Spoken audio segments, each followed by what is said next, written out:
મહત્વપૂર્ણ સમાચાર પર હવે નજર કરી લઈએ તો અમદાવાદના ઘાટલોડિયામાં આકાંક્ષા એપાર્ટમેન્ટમાં રોગચાળો ફાટી નીકળ્યો છે।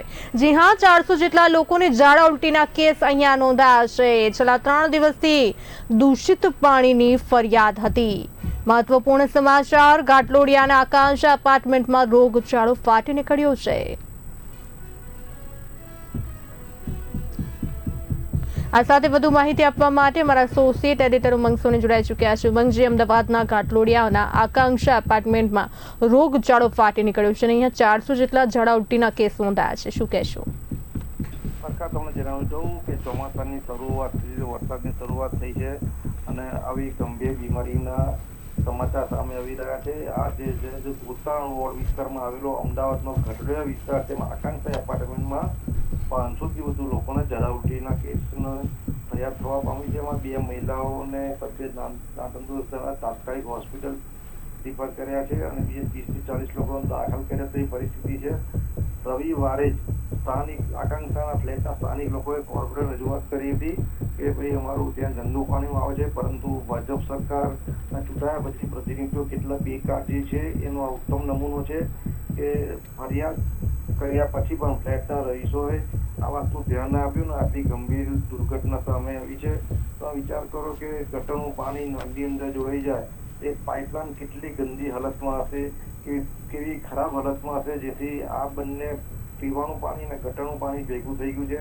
ફરિયાદ કરવા છતાં પણ ભાજપના કોર્પોરેટરનું પેટનું પાણી નથી હાલતું અને હવે મોટા ઉપાડે મેયર અને બીજા અધિકારીઓ દોડી આવે છે અને પ્રજા સમક્ષ વહાડે આવે છે। પરંતુ જો આ ફરિયાદ થઈ એ પહેલા જો કોઈ પગલાં લીધા હોત તો આટલી મોટી દુર્ઘટના ન બનત। જે ચોમાસાની શરૂઆત છે, સરકારને ખાસ કરીને જાગવાની જરૂર છે। ભાજપને કોર્પોરેશનમાં ખૂબ ભરીને લોકોએ વોટ આપ્યા છે, પણ પ્રજાનું કોઈ પણ પ્રકારનું ધ્યાન આપતા નથી। ચૂંટાયા પછી કોઈ દુર્ઘટના બન્યા પછી દોડે છે, પરંતુ અગમચેતીના પગલાં કોઈ લેતા નથી।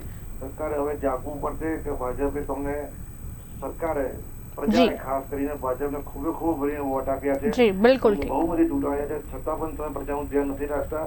જો આવો નવો સમય રહ્યો તો 2027ની ચૂંટણીમાં ભાજપને ભારે ફટકો પડે તેવી સ્થિતિ નિર્માણ થઈ રહી છે। જી બિલકુલ ઠીક ઉમંગજી, ક્યાંક ને ક્યાંક તંત્ર ઘોર નિંદ્રામાં હોય તેવું લાગી રહ્યું છે, કારણ કે અહીંયા તો જે છે દૂષિત પાણીની ફરિયાદ છે। અમુક વિસ્તારોમાં અમદાવાદમાં ફરિયાદો છે કે પાણી જ નથી મળી રહ્યું, આવી ઉનાળા જેવી કાળઝાળ ગરમીમાં પણ, એને લઈને આપનું શું કહેવું છે?